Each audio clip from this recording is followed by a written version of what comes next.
Olá, meus amigos, olá, minhas amigas do Legislação Integrada. Aqui quem fala é o professor Bruno Valente e a nossa conversa de hoje é sobre o informativo de número 752 do STJ, informativo repleto de decisões muito importantes. Antes de mais nada, fica aquele convite de sempre para você que vem sempre aqui, mas ainda não se inscreveu no nosso canal, seja no Spotify, Deezer, Apple Podcasts, Google Podcasts ou mesmo no YouTube.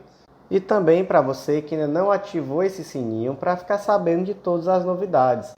Não deixa de curtir, compartilhar, comentar e enviar esse podcast para aquele amigo que também estuda para concurso, que está na faculdade ou mesmo que é profissional da área e quer se manter atualizado. Não deixa também de se inscrever, ou melhor, de nos seguir no nosso Instagram, @legislação_integrada. E por último, e não menos importante, não deixa de acessar nosso site, legislaçãointegrada.com.br. Lá você vai conhecer o Clube da Lei, que é nosso clube de membros que te dá acesso a todos os nossos materiais de lei seca e jurisprudência e também a todos os planos de leitura, uma assinatura única, completíssima, que vai te dar acesso a planos de leitura por carreira e planos de leitura focados nos editais sem nenhum custo adicional, além de um material, claro, atualizado toda semana por esses informativos que você escuta aqui, já que esses informativos também são disponibilizados em formato escrito. Então, meus amigos, vamos lá, sem mais delongas, vamos para o primeiro julgado do dia. O primeiro julgado do dia foi inserido na Lei nº 12.016 de 2009, que é a Lei do Mandado de Segurança. O destaque ficou da seguinte forma: a data do último ato administrativo reputado ilegal é o termo inicial do prazo decadencial para a impetração do mandado de segurança, com o objetivo de reclassificação em concurso público em virtude da anulação de questões por decisão judicial após o encerramento do prazo de validade do certame. Olha só que caso interessante. Tudo que envolve concurso público para a gente é muito importante, né? Então, gente, vamos nos lembrar sempre que existe um prazo decadencial para impetrar o mandado de segurança. De quantos dias é esse prazo? De 120 dias. Está lá no artigo 23 da Lei do Mandado de Segurança. Esses 120 dias são contados da ciência do interessado do ato impugnado. Mas vamos pensar aqui no caso concreto. O José, ele prestou um concurso público e ele não foi aprovado dentro das vagas. Em 2020, o prazo do concurso expirou sem que José tenha sido nomeado. Pobre José. Ocorre que um grupo de candidatos, outros candidatos que não tem nada a ver com José estava lá dormindo, propôs uma ação judicial e aí essa ação requereu a anulação de 6 questões. Essas ações foram julgadas procedentes em 2021 e aí, como essas questões foram anuladas, a nota do José subiu e o José deveria ter sido reclassificado. E aí, ao ser reclassificado, ele ganharia posições e estaria dentro das vagas. Então, vamos recapitular aqui o que aconteceu. O concurso público aconteceu, José não ficou dentro das vagas e expirou o prazo do concurso. Então, como ele não estava dentro das vagas, ele não tinha direito subjetivo de ser nomeado dentro do prazo de validade do concurso. Esse prazo acabou em 2020. Mas em 2021 veio uma decisão judicial que aumentou a nota de José. Então, José deveria ter sido reclassificado. Agora, o José não foi, né? Ele deveria ter sido reclassificado, mas ele não foi. E aí, o José viu essa situação e resolveu impetrar o mandado de segurança. A pergunta é: qual é o termo inicial do prazo decadencial para o José propor esse mandado de segurança? Vamos primeiro para a regra, né? Qual é o termo inicial para impetrar o mandado de segurança no caso do indivíduo ser preterido na nomeação de um concurso? É o prazo final que a administração teria para ter nomeado. Então, é o prazo final de vigência desse concurso. Então, a validade do concurso acabou em 1º de janeiro de 2020. A partir de então, começa esse prazo de 120 dias para impetrar o mandado de segurança pedindo a sua nomeação. Porque, olha, acabou o prazo, eu tinha direito subjetivo de ser nomeado. Mas no caso do José tem especificidade, não tem? Quando foi o último ato ilegal praticado? Foi só em 2021. Foi quando? Foi quando essa ação foi julgada improcedente. Havia um dever da administração de reclassificar José e a administração não fez. Então, nesse caso específico, o prazo decadencial não começa na data que expira a validade do concurso. Começa na data do último ato ilegal praticado. Qual foi? O dia que a administração deveria ter reclassificado José em virtude de uma decisão judicial que anulou as questões. Então, o mandado de segurança proposto pelo José aqui está dentro do prazo. Termo inicial, último ato ilegal da administração. Próximo julgado do dia inserido na Lei 6766 de 79, Lei do Parcelamento do Solo Urbano. Destaque da seguinte forma: a faixa não edificável às margens de rodovia prevista na Lei do Parcelamento do Solo Urbano se inicia ao final da faixa de domínio. Gente, aqui nós temos uma situação que gera dúvida pelo texto da lei mesmo. O texto da lei aqui, ele traz essa dubiedade. Bora ler aqui. Artigo 4º. Os loteamentos deverão atender pelo menos os seguintes requisitos. Inciso 3. Ao longo da faixa de domínio público das rodovias, a reserva de faixa não edificável de, no mínimo, 15 metros de cada lado, poderá ser reduzida por lei municipal distrital, que aprovar o instrumento de planejamento territorial, até o limite de 5 metros de cada lado. Inciso 3A. Ao longo da faixa de domínio das ferrovias, será obrigatória a reserva de uma faixa não edificável de, no mínimo, 15 metros de cada lado. Então, vamos lá, gente. Temos aqui dizendo, ao longo da faixa de domínio, há uma reserva de faixa não edificável. O que raios é essa faixa de domínio? Imagina uma rodovia. Qual é a faixa de domínio da rodovia? É o espaço da rodovia. Então, você pega aqui acostamento, rodovia, acostamento. Né? O acostamento um de cada lado. É o ideal, né? Então, isso aqui é a faixa de domínio. No material escrito, eu trouxe para vocês aqui umas figurinhas, né? Para ficar fácil de entender. E aí, diz assim, ó, ao longo da faixa de domínio, há uma área não edificável de no mínimo 15 metros de cada lado. O que isso pode levar a pensar? Pode levar a pensar que esses 15 metros que são não edificáveis compreende inclusive a faixa de domínio. Só que pensa aí, e se a rodovia tiver 30 metros? Então, não vai ter zona não edificável ao lado da rodovia? Se a ferrovia tiver 30 metros, mesma coisa? Então, gente, a interpretação aqui correta não é essa. A interpretação correta é assim, ó. Você tem a faixa de domínio da rodovia ou da ferrovia. Do lado direito, você tem que ter 15 metros que não pode edificar nada. Do lado esquerdo, você tem que ter 15 metros que também não pode edificar nada. No caso da rodovia, pode ser reduzido a 5 metros de cada lado. Qual o sentido disso? O sentido disso é uma questão de segurança e também uma questão de que você pode, eventualmente, no futuro, precisar alargar essa rodovia, fazer algum tipo de intervenção nessa ferrovia. Então, faz todo sentido que você não possa construir ali colado. Então, é esse o motivo, né? Então, gente, a faixa não edificável, ela começa quando acaba a zona de domínio, a faixa de domínio. Acabou a rodovia, do lado esquerdo 15 metros, do lado direito 15 metros. Próximo destaque do dia, inserido na Lei 8560 de 92, que é a Lei do Reconhecimento de Filhos Havidos fora do casamento, destaque da seguinte forma: é legal a ordem judicial de exumação de restos mortais do decujus, a fim de subsidiar exame de DNA para a averiguação de vínculo de paternidade, diante de tentativas frustradas de realizar-se exame em parentes vivos do investigado, bem como a completa impossibilidade de elucidação dos fatos por intermédio de outros meios de prova. Bora lá, gente. Como é que funciona esse negócio do exame de DNA no reconhecimento de paternidade? Vamos lá no artigo 2A da Lei 8560. Ele diz que na ação de investigação de paternidade, todos os meios legais, bem como os moralmente legítimos, são hábeis a provar a verdade dos fatos.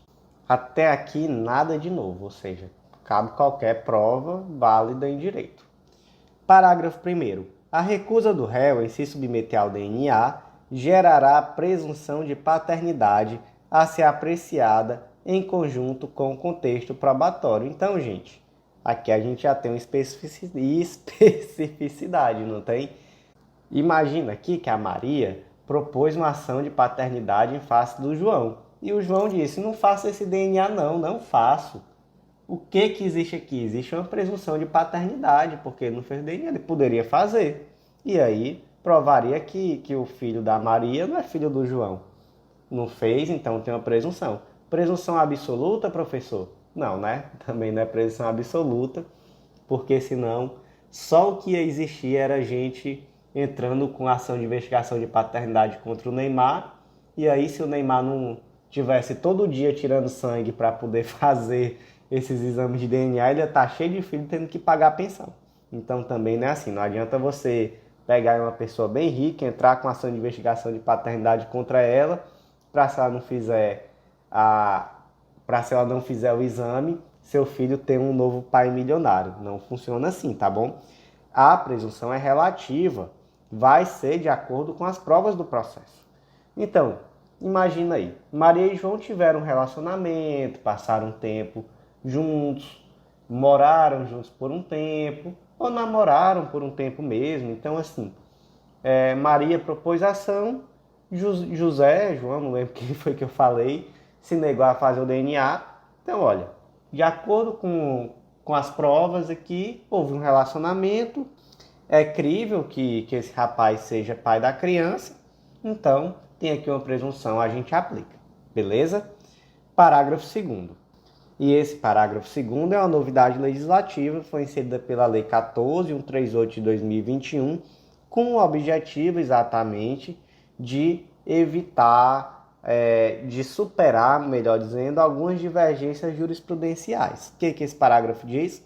Se o suposto pai houver falecido ou não existe notícia de seu paradeiro, o juiz determinará, às expensas do autor da ação, a realização do exame de DNA em parentes consanguíneos, preferindo-se os de graus mais próximos aos mais distantes, importando a recusa em presunção da paternidade, a ser apreciada em conjunto com o contexto probatório. Ou seja, a investigação de paternidade é em face do Zezinho, mas Zezinho morreu, ou então ninguém sabe cadê Zezinho. Zezinho se jogou no mundo, ninguém nunca mais viu. Você pode sim fazer o exame de DNA no pai de Zezinho, no irmão de Zezinho, naquele parente mais próximo. E aí você faz esse exame de DNA. Se esse parente se recusar, pela novidade legislativa aqui, também existe uma presunção. Presunção essa relativa também. Qual é a questão? A questão é que aqui se pediu uma exumação cadavélica. Se disse, olha, o Zezinho está morto e eu queria que você desenterrasse esse rapaz e fizesse o exame nele para poder determinar se o Zezinho filho é filho do Zezinho ou não. E aí, alguém pode dizer, olha, mas não tem necessidade.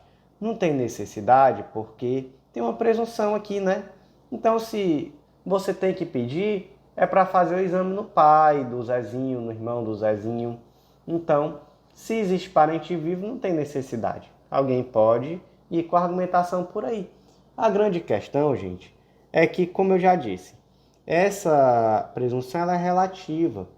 Então, sempre deve se primar pela verdade real, principalmente em uma situação em que fala de reconhecimento de vínculo biológico. Então, se no caso concreto existir alguma especificidade que vai trazer uma segurança muito maior no sentido de fazer uma exumação de um corpo para realizar um exame de DNA, não existe nenhuma vedação. Isso daí é possível, plenamente possível, tá bom? Então, nesse caso aqui, se entendeu que, olha, é melhor que exume mesmo, porque aí a gente vai fazer o exame de DNA no cadáver e vai determinar aqui com toda a certeza se Zezinho é ou não pai da criança. Próximo julgado do dia, inserido na Lei 9279 de 96, Lei da Propriedade Industrial, destaque da seguinte forma: Para a caracterização da infringência de marca, não é suficiente que se demonstre a semelhança dos sinais e a sobreposição ou afinidade das atividades. É necessário que a coexistência das marcas seja apta a causar confusão no consumidor ou prejuízo ao titular da marca anterior, configurando concorrência desleal. Gente, isso aqui é uma discussão jurídica acerca da proteção do trade dress. O que é isso? É uma forma de proteção da marca, mas não é necessariamente do nome da marca, é mais do aspecto visual dela. Então, por exemplo, imagina que você tem aqui a Coca-Cola. Como é o aspecto visual da Coca-Cola? É uma latinha vermelha, com a letra cursiva, escrita Coca-Cola. Então, assim, quando a gente fala Coca-Cola, provavelmente você já vê na sua mente como é uma latinha da Coca. Então, você percebe, né, que a Coca tem uma imagem, uma identidade visual que a caracteriza. E aí, imagina, por exemplo, que eu invento a Bruno Cola. A Bruno Cola, e aí como é que eu faço a Bruno Cola? Eu faço igualzinho, eu pego a latinha da Coca-Cola e eu faço idêntica. E aí, gente, isso daí é possível? Não, por quê? Porque eu estou copiando a identidade visual da Coca-Cola. O problema não é o nome Bruno Cola. O nome Bruno Cola até ok, né? Não há risco de confusão. O cola aí, no caso, se representa o sabor, então, enfim, ok. O problema é que eu copiei a imagem, eu fiz ali uma latinha igualzinha da Coca, e aí isso de fato traz uma confusão perante o consumidor. Nesse caso concreto aqui específico, foi envolvendo aquele condicionador Neutrox, que todo mundo conhece, no final das contas, é muito antigo, mas todo mundo sabe qual é, aquele condicionador amarelinho que vem num tubo cilíndrico, que tem a tampa vermelha, que tem até aquela musiquinha que é: se esse microfone tivesse cabelo, ele usaria Neutrox. Meu Deus, depois na edição eu tiro a parte da musiquinha. Então, esse é o Neutrox. E aí acontece que lançaram o Tratex Gold, outra empresa, né? Foi a empresa Dragão, que é muito conhecida, pelo menos eu conheço, pela água sanitária Dragão. Mas ela também tem produtos cosméticos e ela lançou a Tratex. E aí qual é a questão? A questão é que, quando ela lançou a Tratex, ela usou uma imagem parecida. Também é um tubo cilíndrico, também tem a tampinha vermelha. Aqui a imagem que eu peguei na internet, pelo menos, não é amarela, é branca, mas enfim.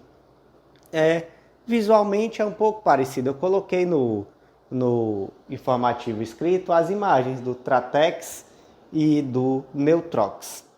E aí essa questão chegou ao STJ e o STJ disse: olha, nesse caso aí realmente não há uma concorrência desleal, não houve apropriação aqui do conjunto imagem da Neutrox.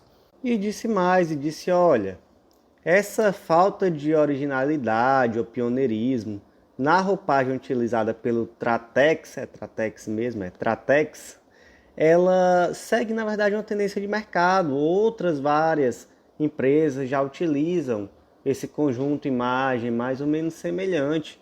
E aqui não existe um risco de confusão.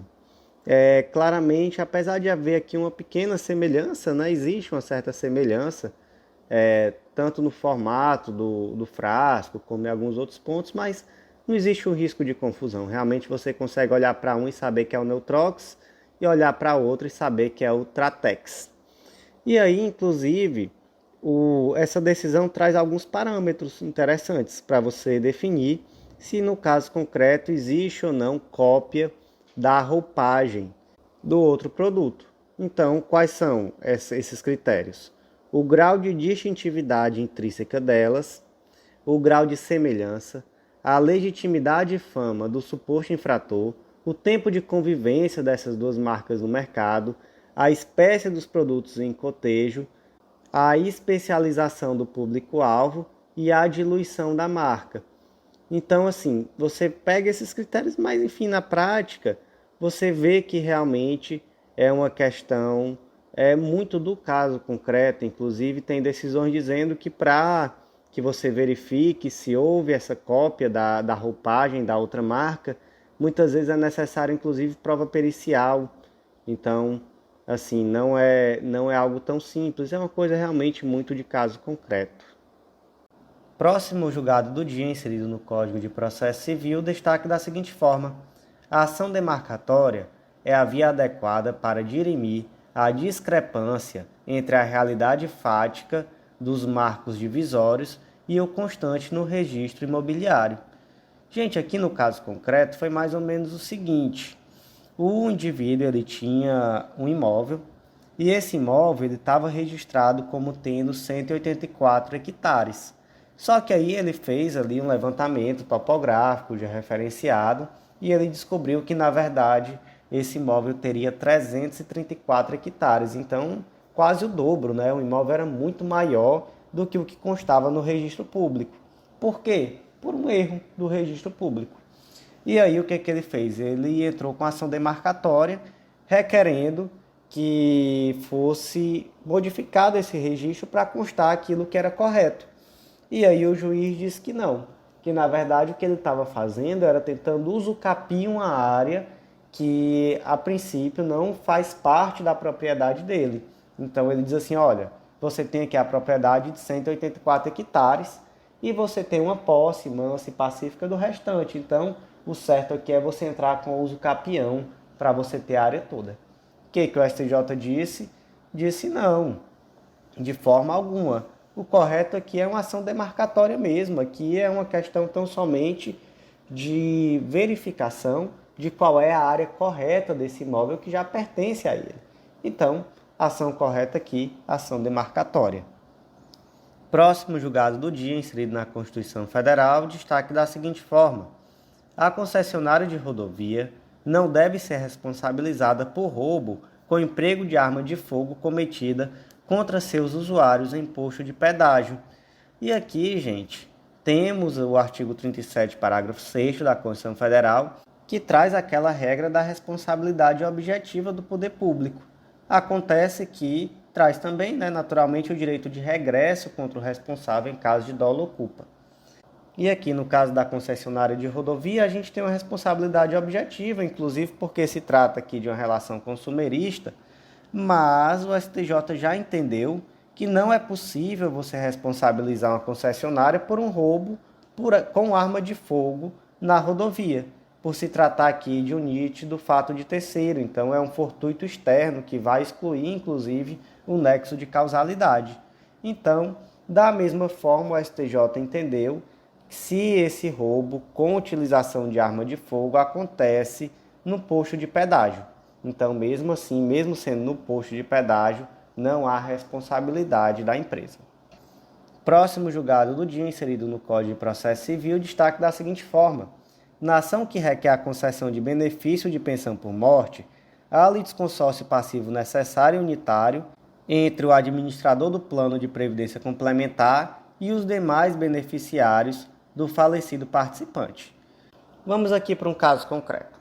Suponha que a Maria faleceu, digamos assim, e ela deixou uma pensão por morte decorrente de um plano de previdência complementar. Essa pensão por morte era paga para o Pedrinho e para a Ritinha.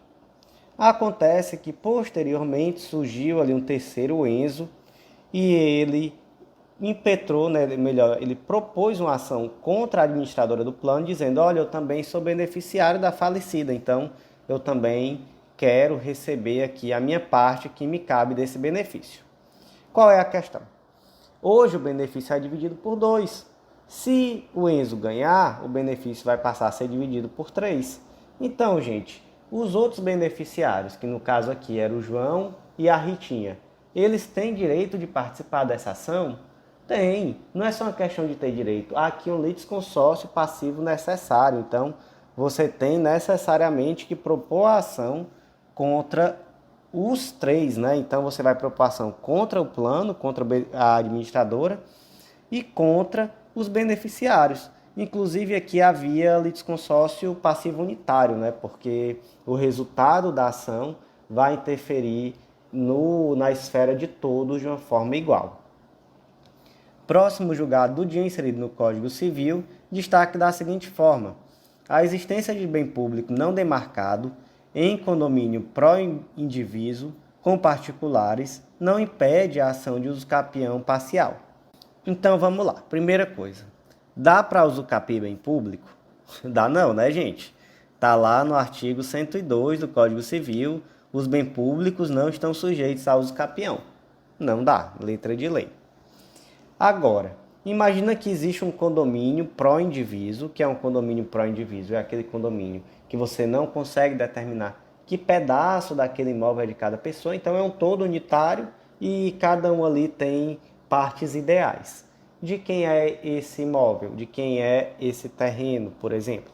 Esse terreno é parte de uma empresa privada e parte da União. Em que proporção? 50% a 50%.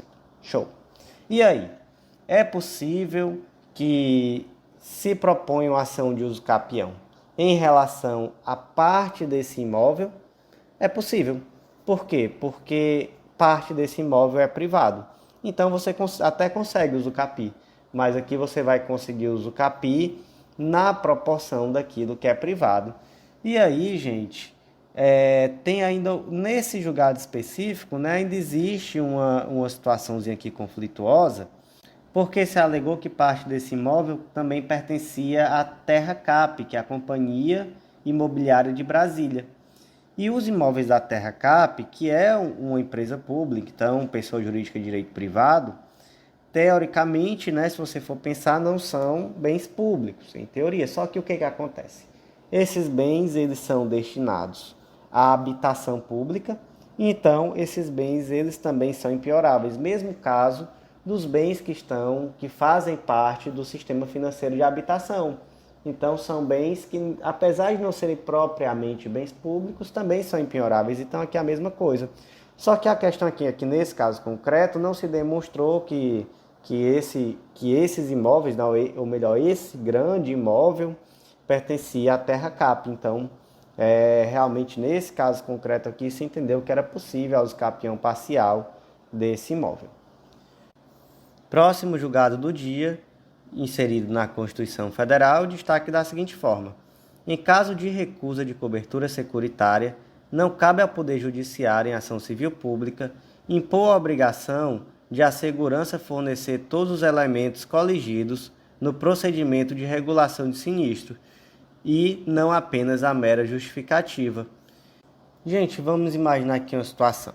Aconteceu um acidente, e aí, né, houve um sinistro. O que é o sinistro? O sinistro é exatamente quando você avisa a seguradora que aconteceu ali um evento que está assegurado. E aí, por exemplo, o Joãozinho requereu da seguradora esse benefício, né? Requereu que fosse pago a ele aquilo que estava previsto no seguro.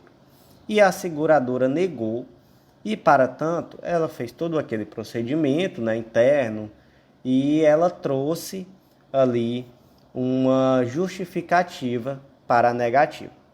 Só que aí o Joãozinho disse: não, excelência, senhor juiz, eu queria que a seguradora trouxesse para mim não só essa mera justificativa, mas que ela me trouxesse todos os elementos que foram pautados no procedimento de regulação desse sinistro. E aí o juiz disse: tá certo, traga tudo, seguradora, para a gente poder verificar se de fato ocorreu aqui, se de fato esse relatório final está correto. Só que o que acontece, gente? O procedimento de sinistro ele tem uma regulação específica. Essa regulação, inclusive, é feita pela SUSEP.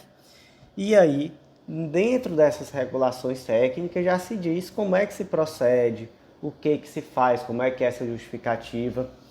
E esses documentos que o judiciário requereu, eles são documentos que são muito sensíveis para a seguradora, porque eles podem, em alguma medida, trazer uma exposição do know-how da seguradora. Então, pode, inclusive, trazer exposição de segredos empresariais. Então, por isso que não é possível que o judiciário exija que a seguradora traga todo o procedimento de regulação do sinistro, já que toda a regulamentação sobre o tema traz realmente somente a necessidade da justificativa da negativa.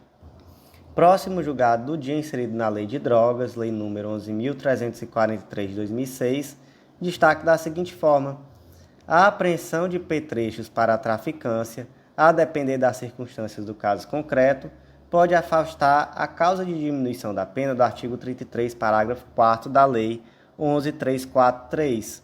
Qual é essa causa de diminuição da pena? É o tráfico privilegiado, gente. Está lá no 33, parágrafo 4º, que a pena do tráfico ela vai ser reduzida de 1/6 a 2/3, caso o agente seja primário, tenha bons antecedentes e não se dedique a atividades criminosas, nem integre a organização criminosa.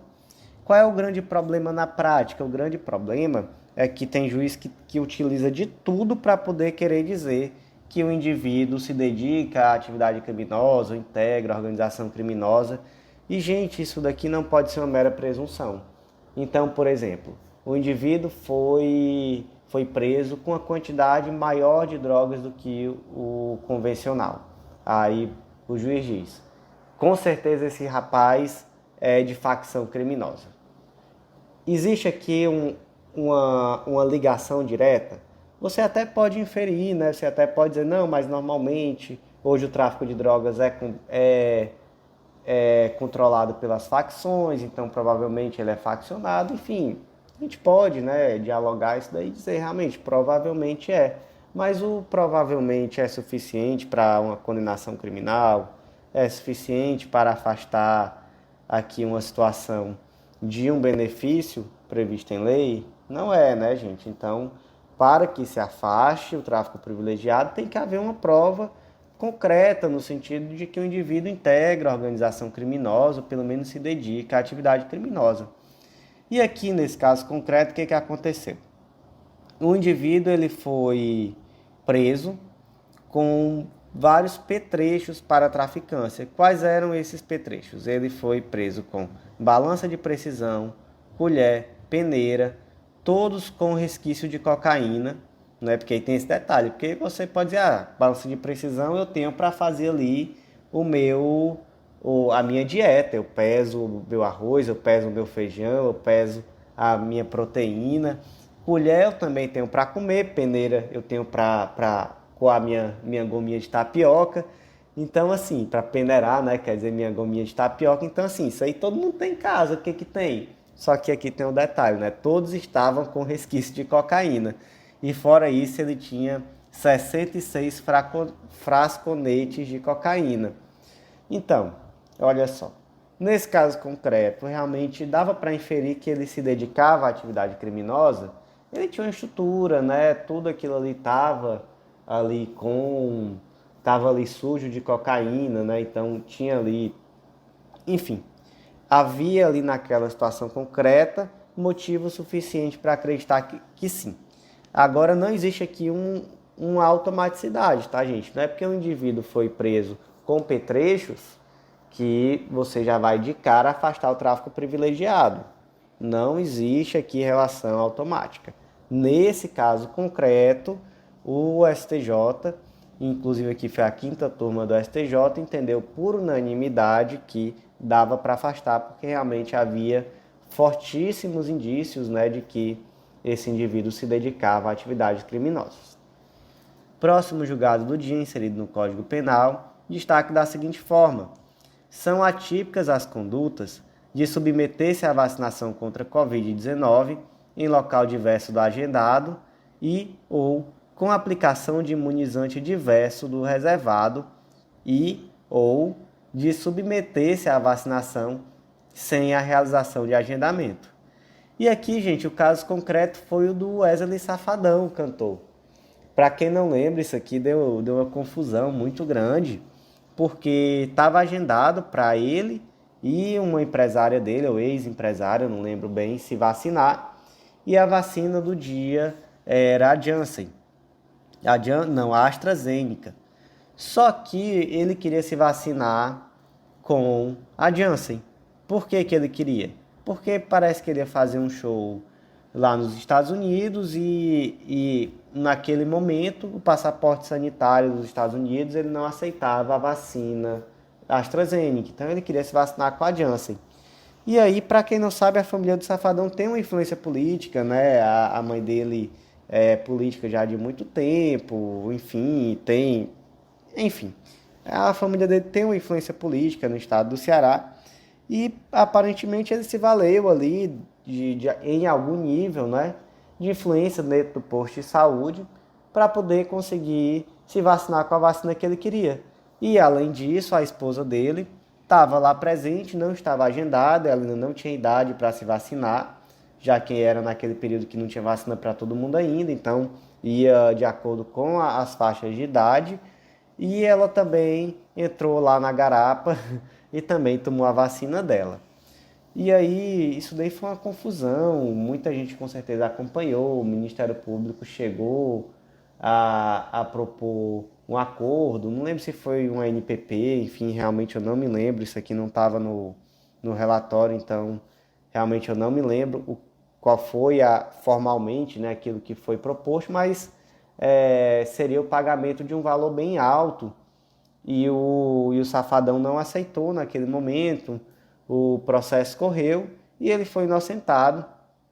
O STJ entendeu, aqui foi também uma decisão da quinta turma por unanimidade, que não existia aqui fato típico, e aí trouxe algumas situações, né? Trouxe que realmente era uma situação de pânico, angústia, que isso daí de fato levou alguns indivíduos a tomarem atitudes que são moralmente reprováveis, mas que não existia ali uma conduta típica, não existia um fato típico que você conseguiria enquadrar.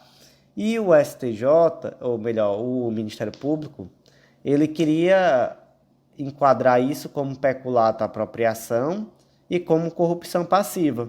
E aí o STJ entendeu que não, na verdade, esses dois fatos típicos não estariam aqui enquadrados. E apesar de ser moralmente reprovável, etc., crime não seria. Próximo julgado do dia, inserido no Estatuto da OAB, Lei 8.906 de 94, destaque da seguinte forma: não cabe sustentação oral no julgamento de agravo regimental, no agravo de recurso especial, mesmo após a inovação introduzida no Estatuto da OAB pela Lei 14.365. E, gente, a questão aqui foi a seguinte: veio o artigo 7º, parágrafo 2º B, que foi incluído pela Lei 14.365 de 2022, que disse: poderá o advogado realizar sustentação oral no recurso interposto contra a decisão monocrática de relator que julgar o mérito, ou não conhecer dos seguintes recursos ou ações. E aí veio lá recurso especial. Qual é a questão? Veio o recurso especial, uma decisão monocrática, e aí o indivíduo ele opôs um agravo regimental. Tem direito de sustentação oral? Tem, perfeitamente. Só que a situação aqui foi um pouquinho diferente. O indivíduo ele interpôs um recurso especial, esse recurso especial não foi recebido, então ele interpôs um agravo em recurso especial. E aí esse agravo em recurso especial não foi recebido por decisão monocrática e ele interpôs um agravo regimental no agravo em recurso especial. E aí, gente, tá? É a mesma coisa que ele vai ter direito à sustentação oral? A STJ entendeu que não. Por quê? O que a lei está garantindo aqui? É a sustentação oral no agravo regimental em recurso especial. Isso aqui é uma coisa. Outra coisa, uma classe processual totalmente distinta é um agravo regimental em um agravo em recurso especial, que é outro recurso. O que é o agravo em recurso especial? É aquele recurso que você interpõe quando o seu recurso especial não é recebido. Então são duas coisas diferentes. E o STJ entendeu que nesse caso não há direito de sustentação oral. Próximo julgado do dia, inserido no Código de Processo Penal, destaque da seguinte forma: o artigo 593, inciso 3, a linha D do Código de Processo Penal deve ser interpretado de forma estrita, permitindo a rescisão do veredito popular somente quando a conclusão alcançada pelos jurados seja teratológica completamente divorciada do conjunto probatório constante no processo. Então, gente, vamos pensar aqui com a cabeça de tribunal do júri. No tribunal do júri tem o tal do princípio da soberania dos vereditos, né? Então, o veredito do tribunal do júri é soberano. Isso significa, Bruno, que nunca dá para apelar, que julgou já era? Não, né? Existem aqui possibilidades de julgar. E uma das possibilidades mais interessantes que nós temos aqui, está lá no 593, inciso 3, a linha D, cabe apelação quando a decisão do tribunal do júri for manifestamente contrária à prova dos autos. E aí, gente, vem a questão. O que é um julgado manifestamente contrário à prova dos autos? E aí o STJ diz, olha, o julgado manifestamente contrário à prova dos autos é aquele que é teratológico, que é divorciado do conjunto probatório. E nesse caso concreto aqui, como era? Nesse caso concreto, gente, existiam duas posições doutrinárias sobre o tema e os jurados optaram por uma. Aí, naturalmente, né, a defesa pode dizer, olha, foi uma posição minoritária, essa posição aqui não tem resguardo constitucional, papapá. Tá bom, mas tá divorciado, tá totalmente divorciado do conjunto probatório? Não, não tá, né? Então, assim, gente, nesses casos não cabe apelação nesse sentido. Aqui uma interpretação é restrita, porque você tem que garantir a soberania dos vereditos. Você vai deixar de lado a soberania dos vereditos quando realmente, assim, não faz sentido o que foi decidido. Não faz sentido. Você, por exemplo, imagina que o Mévio foi condenado por um homicídio e tem uma prova lá nos autos certinha de que o Mévio não estava nem na mesma cidade. Então, assim, calma aí, né? Não, é soberano, mas também não cabe aqui esse tipo de situação.